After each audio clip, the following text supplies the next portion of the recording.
O que é que pode estragar o ar-condicionado? Você sabe? Então, vamos entender um pouco mais sobre isso. Roda a vinheta.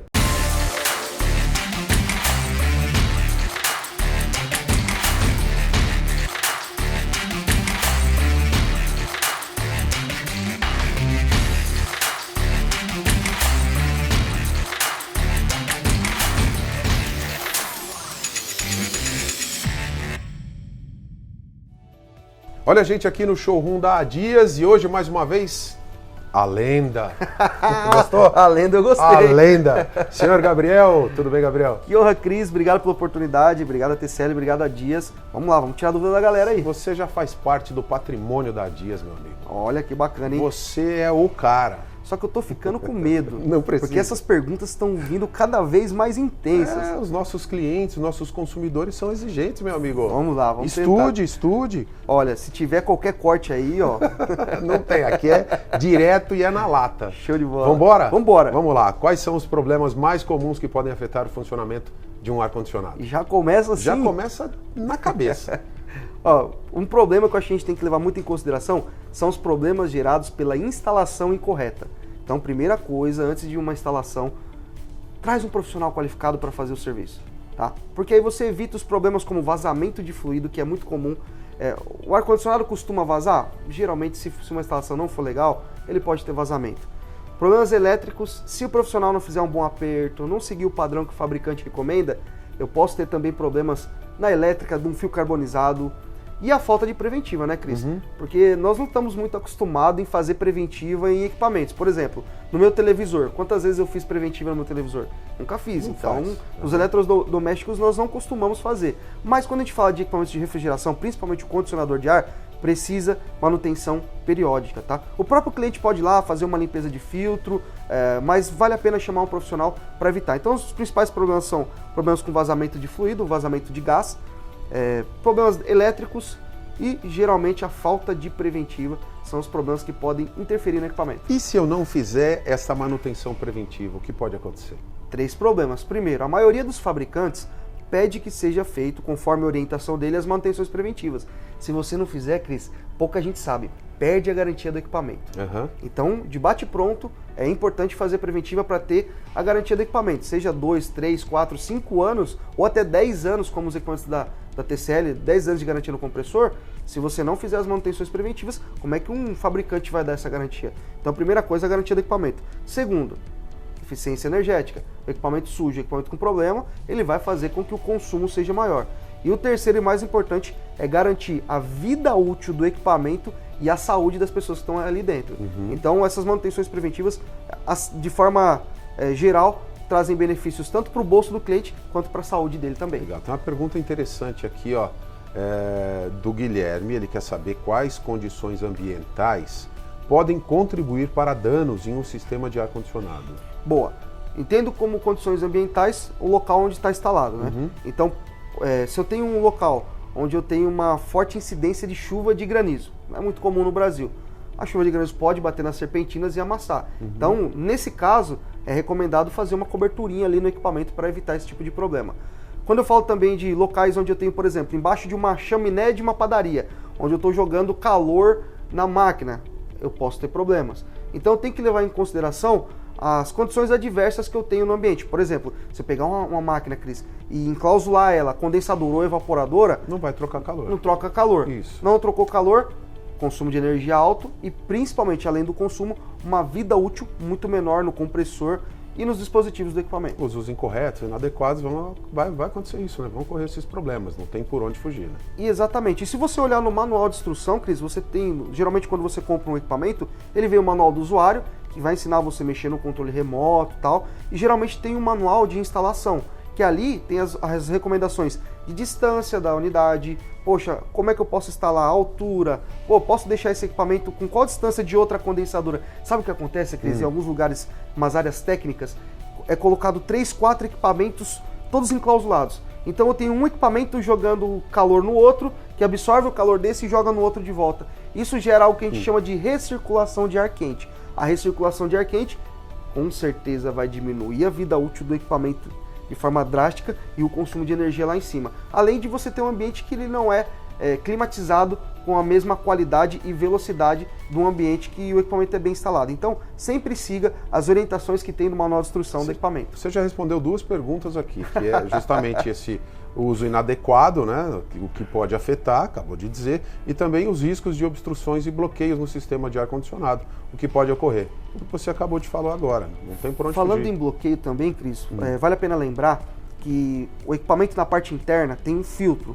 É muito simples, um cliente com um pouco mais de habilidade consegue abrir a tampa ali, não precisa nenhum esforço, mas com um pouco de cuidado você pode abrir ali, remover aquele filtro, fazer uma limpeza em água corrente e retornar, tá? Isso qualquer cliente pode fazer, mas não esquece de chamar o técnico de forma periódica para fazer as manutenções preventivas, porque senão vai ter problema. E não quer dizer que também no manual de instrução, o manual para você fazer a instalação, que você vai fazer a instalação. Aquilo é uma referência para você seguir, para o seu técnico saber também, né? Porque, já veio manual de instalação, eu vou instalar. Não é tão simples assim, né? A instalação, assim, tem muitos pra detalhes. Para quem conhece, né? é simples. Para quem está habituado, é tranquilo. Mas existem também alguns ferramentais que são muito específicos, tá? Quando a gente faz a instalação, por exemplo, uma bomba de vácuo, não é uma ferramenta que todo mundo tem. Talvez um flangeador para você fazer o acabamento ali, para encostar o flange. Então, são ferramentas bem específicas que geralmente as pessoas não costumam ter em casa. O que é que acontece quando um gás refrigerante vaza e sobe aí? O que acontece? Exatamente. Hoje, a tendência do mercado é eu ter fluidos refrigerantes que não danifiquem ao meio ambiente, tá? Então, a gente tem hoje fluidos refrigerantes como o E32, que eles têm um grau de agressão na camada de ozônio no efeito estufa muito menor. Mas quando eu tenho uma fuga de fluido, esse gás vai para a atmosfera, tá? Mas na performance do equipamento, se eu tenho essa fuga de fluido, o fluido ele tem a função principal de transportar calor. Eu vou criar um exemplo, assim, não é bem isso, mas só para a gente entender. Radiador do carro sem água, ele funciona? Não tem como. O motor vai ferver? Sim. É mais ou menos esse princípio de troca de calor. O fluido ele faz a função da água, ele absorve calor de um lado e leva para o outro. Se eu não tenho fluido, se eu não tenho o famoso gás na linha, eu não vou absorver o calor de dentro e levar para fora. Então automaticamente o meu equipamento não vai performar, porque eu não tenho o condutor de calor, e automaticamente em alguns dispositivos eu posso até danificar o compressor. Na maioria dos equipamentos inverter hoje, quando você tem a fuga de fluido, ele já tem sensores que ele monitora isso e aí desliga o equipamento para que não quebre o compressor. Mas se eu trabalhar com equipamento sem fluido, com o compressor ligado, o risco de quebra é muito alto. Mas normalmente é assim, né? Não tá gelando, meu ar-condicionado tá gelando. Aí sempre vem aquele e fala, tá faltando gás, vamos colocar mais gás. Não é tão simples, não é que vaza fácil assim, né? Sim. Realmente é uma instalação que não foi muito bem feita e aí pode ter o vazamento do fluido refrigerante. E Cris, muito importante você ter falado isso, porque, claro, nós temos muitos profissionais muito bons no mercado, mas nós temos também alguns profissionais oportunistas. Por quê? Se eu tive uma fuga de fluido, se eu perdi o gás, não é igual o gás de cozinha que eu tenho que ir lá trocar de períodos em períodos eu pego o outro e coloco lá. Não, o fluido refrigerante que vai no equipamento, o gás, ele fica inerte, ele fica hermeticamente fechado, ele fica dentro da tubulação. Se está tendo fuga, antes de eu adicionar uma nova carga, eu preciso localizar onde está a fuga. Porque alguns profissionais podem fazer o seguinte, ele vai, tem uma fuga, ele finge que não localizou, nem procura e dá uma carga nova. Cris, de 3 em 3 meses você vai precisar ter que completar. Ou, sei lá, uma vez por ano tem que vir um profissional e dar uma carga de fluido. Não faz sentido. Então, hoje, para você que é cliente, aí uma dica muito importante. Não existe isso de ficar tendo fuga de fluido de 3 em 3 meses, de 6 em 6 meses.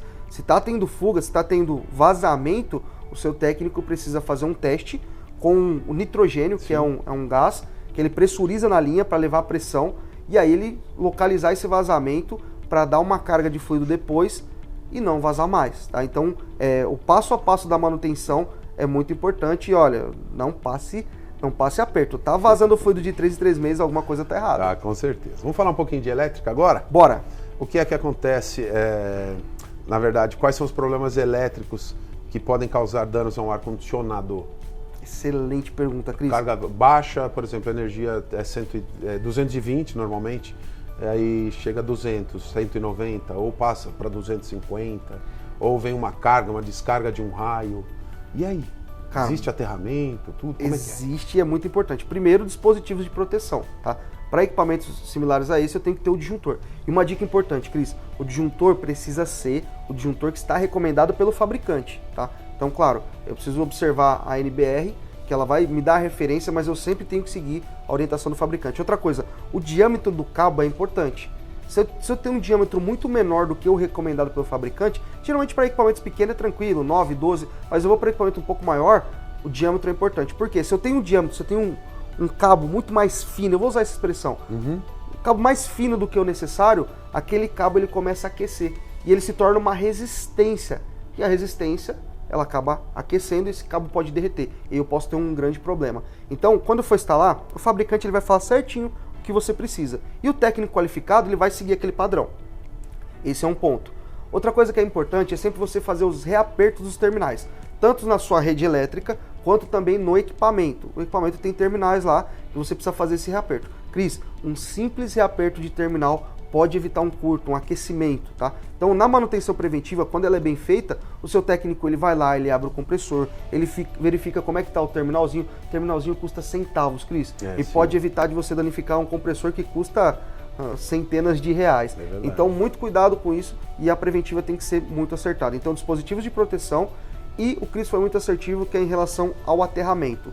O aterramento, hoje a maioria das residências hoje no Brasil já estão sendo instaladas com aterramento, mas existem algumas residências antigas que não tem. Então, nesse caso, eu preciso fazer um levantamento de solo, aplicar a haste ali conforme o padrão, sim, verificar se o aterramento está correto através de um terrômetro, e aí sim eu faço a interligação do meu aterramento. É importante o aterramento, porque se o equipamento está em curto, ele não está aterrado, se eu colocar a mão talvez numa condensadora, alguma coisa assim, eu posso tomar uma descarga. Então é segurança para quem vai executar a manutenção e para o cliente também. Eu vou te confessar, já tomei um tranco desse, meu amigo. Ai. Pesado. Sabe por quê? Faltou o aterramento. E eu nem percebi do aterramento e tomei um choquinho bem gostoso. E é comum, é pesado, viu, hein? É pesado. É comum acontecer, por isso é importante. Imagina quando a gente está fazendo um trabalho em altura, Cris. Estou num trabalho em altura, estou em cima da escada, às vezes 1,5 m, 2, 3 metros, eu vou colocar a mão no equipamento para fazer uma limpeza, uma preventiva e tomo uma descarga. Caio. Tranco. É um baita tranco. É um coice de mula, né? É um coice de mula. Em cima da escada, isso pode gerar uma queda, perigoso. Um dano físico muito grande. Exposição, sol, chuva. Como é que isso atrapalha o funcionamento do ar-condicionado? Muito bom, Cris. Os equipamentos hoje, eles são projetados para ficar nos intempéries, tá? Isso é fato. Então, é recomendado instalar o equipamento no lugar onde tem uma sombra? Ótimo, isso é mundo perfeito. Mas os equipamentos foram projetados para ficar no sol e na chuva. Uma das coisas que a gente tem que tomar muito cuidado no sol e na chuva é se eu tenho uma ventilação interessante para dias quentes, e no dia chuvoso, meu equipamento não pode ficar submerso ou com qualquer risco dele de entrar água em alturas maiores. Por exemplo, existem alguns lugares, algumas lajes técnicas, que muitas vezes quando chove eleva a água e eu fico com água dentro da máquina. Isso não pode acontecer. Tá? E caso contrário, em casos onde eu tenho um calor excessivo, às vezes está em cima de telhado, poxa, tem uma telha que está refletindo muita temperatura, isso pode diminuir um pouco a performance do equipamento. Claro que na maioria das instalações o equipamento ele foi projetado para isso. Mas além de sol e chuva, o principal intempérie que a gente tem que tomar cuidado é a poeira. Porque a poeira ela vai entrar nos trocadores de calor, e aí quando a poeira entra no trocador, ela impede que o ar passe. Então se eu tenho poeira, eu tenho obstrução e o ar não vai passar. Se o ar não passa, não troca calor entre o fluido e o ambiente. Isso do lado de fora, né? Tanto do lado de fora quanto do lado de dentro também. Sim, tanto também. Perfeito. Tá, mas se ele está do lado de fora, no condensador, ele não vai trocar o calor, não vai gelar dentro. Perfeito. E vice-versa. E vice-versa. Isso. E quando ele está do lado de dentro, se ele tiver uma obstrução também, ele pode até congelar, Cris. Então todo esse processo ele pode gerar sim problemas e até quebra. Em alguns casos extremos aí até o compressor pode ir de vala, né? Aí senta e chora, né? Senta e chora. Porque não é barato. Não é. Né? O investimento, você sabe o seu bolso aí como é que é. Sendo que uma preventiva, um técnico vai lá, vai cobrar um valor irrisório em relação à manutenção e vai garantir performance, vai garantir equipamento funcionando, desobstruído, também com eficiência de energia. Então, às vezes, o que você paga para o cara fazer a preventiva, se você pegar nos próximos meses aí, você já economiza de energia. Já que nós falamos na evaporadora e condensadora, de ter poeira e etc., qual é o sinal que o ar-condicionado vai dar para a gente quando eu tenho que trocar o filtro? boa. Geralmente nos ar-condicionados a gente faz a limpeza de filtro. Existem equipamentos que eu posso substituir o filtro, mas a maioria é a limpeza. Primeiro deles, odor. Então vai ter um cheiro ruim no ar-condicionado, isso é fato, mas não, assim, não é a única referência. Eu tenho que verificar também se ele está performando, ou seja, o ar-condicionado quando ele entope ele começa a funcionar com uma potência menor, ele não entrega a potência que o equipamento tem. E outro ponto que também é muito interessante, pode haver tipos de gotejamento, tá? Então começou a pingar o ar-condicionado, é sinal que já está numa condição extrema.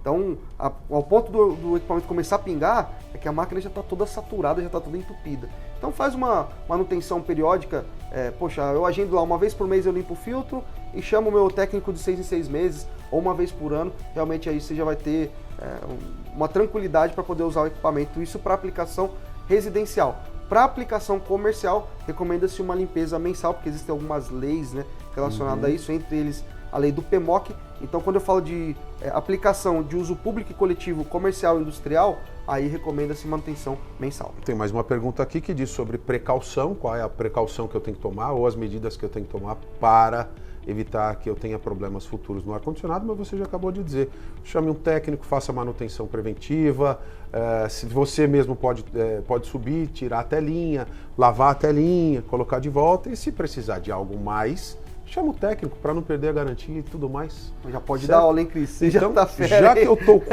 tô quase um técnico, eu quero ver se você finaliza o nosso programa de hoje. Olha, Vamos que lá. honra, hein? Pessoal, muito obrigado aqui por participar conosco. Não esquece aqui de clicar, se inscrever aqui no canal, ativar o sininho de notificações. E embaixo também, aperta o gostei. Não esquece. Dúvidas? Deixa na descrição, logo a equipe da Dias vai respondê-los. Esse cara vai tomar o meu lugar aqui em breve, hein? Pô, troca de conhecimento, né, Cris? Prazer te receber aqui na isso, Dias. satisfação toda minha. Um abraço. Valeu!